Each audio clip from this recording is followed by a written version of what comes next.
Hi, it's Steve. Today we'd like to show you how to change the humidity control on your refrigerator. It's a really easy job. Let me show you how we do it. Now, to do this repair, we'll need to remove all of the items that are in the lower crispers and then remove the crispers themselves.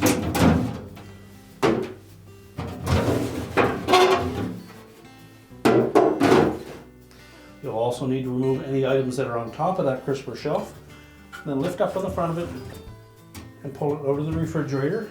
We'll just close that up for a moment, and then we'll set this on a work surface where we can change out that humidity control.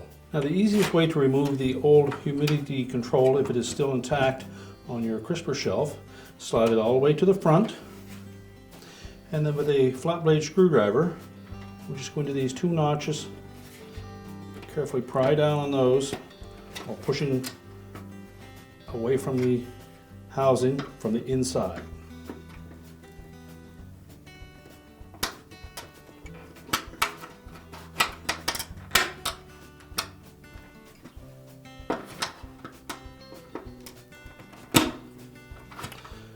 That will release the two tabs and allow us to remove the old control.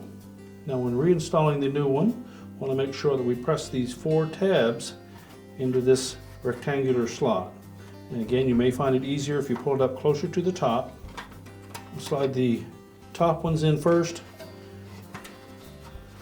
and then press the bottom edge of it in to latch the last 2.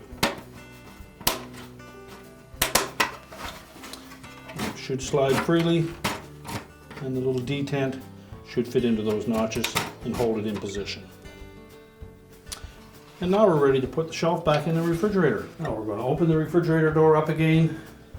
We'll slide that crisper tray all the way to the back of the refrigerator. Make sure it sits on those 2 protrusions at the back and drops down into these sockets on the front and locks into place.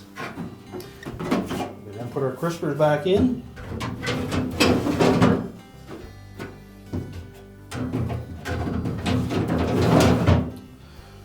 And we can close the refrigerator up, and your repair is complete.